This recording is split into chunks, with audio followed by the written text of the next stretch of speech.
Se você estivesse vivo na Alemanha dos anos 1930, será que apoiaria o nazismo? A resposta óbvia parece ser não. Afinal, você tem princípios, certo? Mas e se eu te dissesse que milhões de alemães comuns, pessoas que amavam suas famílias, que trabalhavam, que iam à igreja, foram manipuladas ao ponto de apoiar o maior genocídio da história? Isso aconteceu não porque nasceram monstros, mas porque foram transformados em monstros. E o mais assustador, a mesma estratégia que fez isso ainda é utilizada hoje. O nome dessa estratégia é Teoria da Bala Mágica, uma teoria de comunicação tão poderosa que todos os regimes totalitários do século XX a usaram para moldar a realidade de milhões de pessoas. Mas como isso funcionava? Por que tantas pessoas caíram nessa armadilha? E mais importante, será que estamos caindo na mesma manipulação agora, sem nem perceber? Nos próximos minutos, vamos revelar como a propaganda nazista conseguiu controlar mentes e por que as técnicas utilizadas naquela época ainda podem influenciar você. Após esse vídeo, você nunca mais verá a comunicação da mesma forma.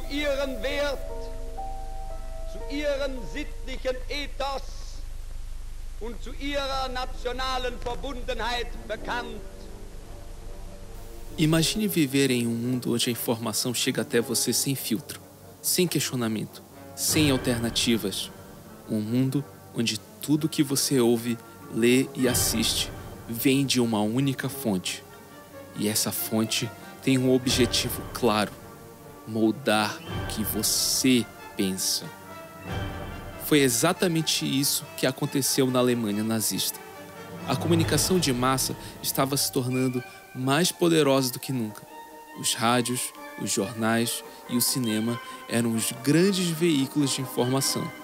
Pela primeira vez na história, milhões de pessoas podiam receber a mesma mensagem ao mesmo tempo.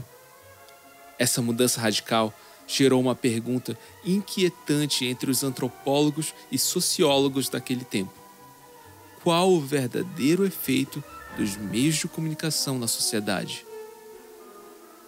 A resposta veio com uma teoria que mudaria tudo: a teoria hipodérmica, também conhecida de teoria da bala mágica.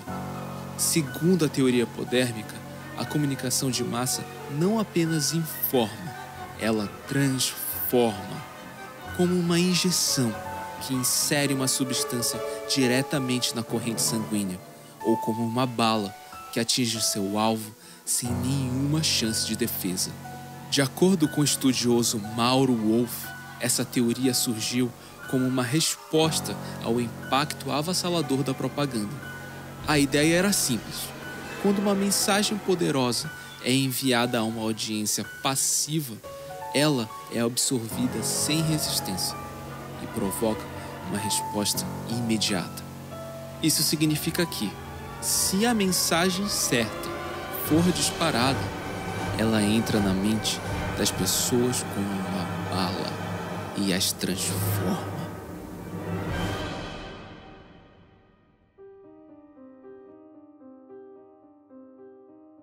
No contexto político, tal ideia foi incorporada fortemente por todos os chefes de estados totalitários. Mas foi Joseph Goebbels quem entendeu isso melhor do que qualquer um. Como ministro da propaganda do Terceiro Reich, ele não apenas controlava o que as pessoas liam, ouviam e assistiam. Ele controlava o que elas acreditavam. Goebbels sabia que uma mensagem bem construída podia fazer qualquer um aceitar até mesmo as ideias mais absurdas. O objetivo da propaganda nazista não era apenas convencer as pessoas de alguma coisa, era eliminar qualquer resistência ao regime.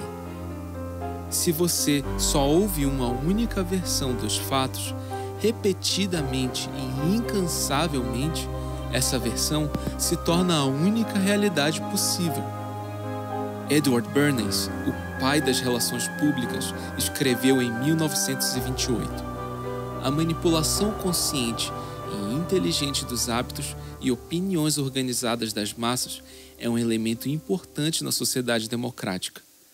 Aqueles que manipulam esse mecanismo invisível da sociedade constituem um governo invisível, que é o verdadeiro poder governante do nosso país. O que Bernays descreveu foi exatamente o que Goebbels aplicou. Ele criou um ambiente onde a propaganda era mais do que um meio de comunicação. Era uma arma.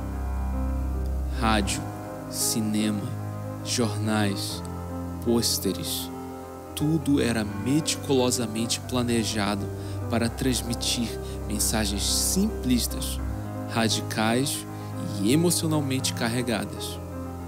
Tais mensagens afloravam os sentimentos mais profundos daqueles espectadores.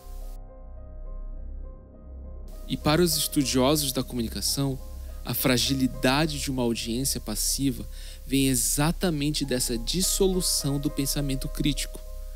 A informação era apresentada de forma tão absoluta que não havia espaço para questionamentos, e aqueles que ousavam duvidar eram silenciados.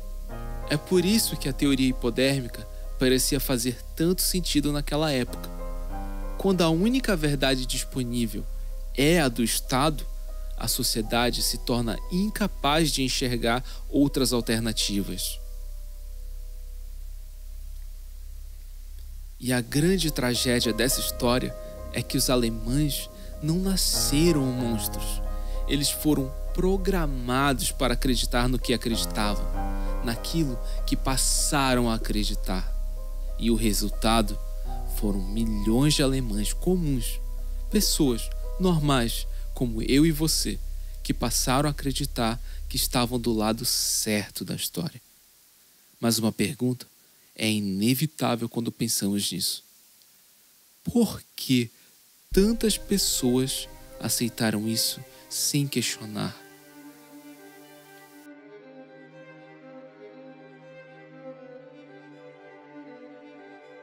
Por que essa estratégia funcionou tão bem? A resposta pode ser encontrada na própria estrutura da sociedade da época. O filósofo José Ortega y Gasset escreveu um livro em 1929 chamado A Rebelião das Massas. No livro, ele fala sobre um fenômeno chamado homem-massa, um indivíduo incapaz de avaliar a si próprio, que se reconhece nos outros ao seu redor e age apenas em busca do seu próprio bem-estar. Para Ortega y Gasset, o homem-massa é um indivíduo que não pensa criticamente, mas que busca conforto na opinião da maioria e repele qualquer ideia que o desafie. No nazismo, o homem-massa era essencial. O regime não queria indivíduos pensantes, ele queria seguidores obedientes. Joseph Goebbels compreendia a importância e o impacto dos meios de comunicação, mas além disso, ele entendeu que esse homem-massa era especialmente vulnerável à propaganda. Ele não questionava, ele aceitava, e por isso tornava-se extremamente útil. Para que a mensagem fosse absorvida sem resistência, era preciso que ela fosse simples e radical.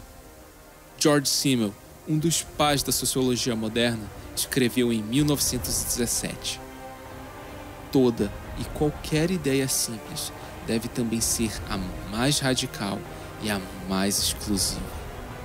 Ou seja, quanto mais simples a mensagem, mais forte o seu impacto. E o que pode ser mais simples do que nós contra eles?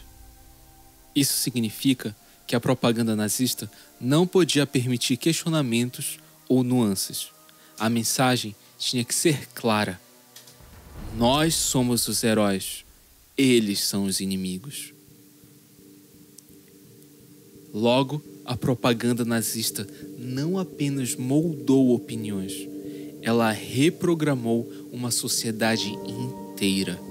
Desde os primeiros anos da escola, crianças alemãs passaram a ser ensinadas a acreditar que pertenciam a uma raça superior. Filmes, músicas e até histórias infantis reforçavam essa narrativa. Joseph Goebbels sabia que a repetição cria a realidade. Por isso é acreditada a ele a famosa fala: uma mentira dita uma vez continua sendo uma mentira, mas uma mentira dita 1000 vezes se torna verdade. E essa era a estratégia. Os nazistas sabiam que se controlassem a informação desde a infância, eles criariam adultos incapazes de pensar diferente. Percebe-se aí o projeto de longo prazo da propaganda nazista, que não pedia reflexão, ela ordenava a adesão. E o efeito disso foi devastador. Pessoas comuns, trabalhadores, donas de casa, estudantes, passaram a enxergar os seus vizinhos judeus não como indivíduos, mas como inimigos do Estado, inimigos da sociedade e do povo alemão.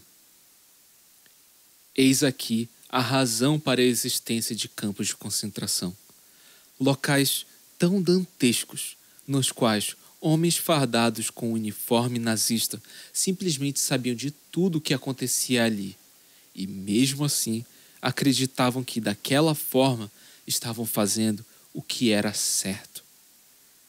Essa foi a grande força da teoria da bala mágica no contexto daquela época.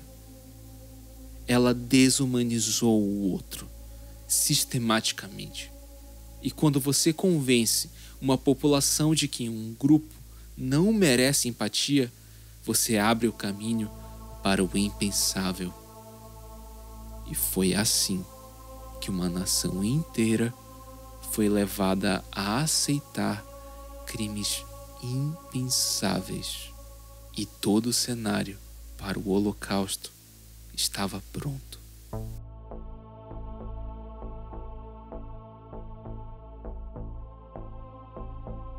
A resposta para sabermos se a bala mágica ainda faz sentido hoje em dia é mais complexa do que parece. Se a teoria hipodérmica estivesse 100% correta, qualquer mensagem de impacto seria automaticamente aceita por todos. Mas sabemos que isso não é verdade, ainda bem. Mesmo na Alemanha nazista, houve resistência. Pessoas arriscaram suas vidas para esconder judeus, desertar do exército ou espalhar panfletos contra Adolf Hitler. E esse é o grande erro da teoria hipodérmica. Ela não considera as diferenças individuais. Ela assume que todos reagem da mesma forma a uma mesma mensagem. Mas as pessoas não são tão previsíveis assim. E com o tempo, novas teorias surgiram para refutar a ideia da teoria da bala mágica. Charles Wright Mills, em 1963, apontou que a comunicação de massa não é uma via de mão única. As pessoas interpretam mensagens de formas diferentes, de acordo com a sua cultura, experiências e crenças. Ou seja, você tem a sua visão de mundo baseada naquilo que você conhece, não somente naquilo no que lhe é dito.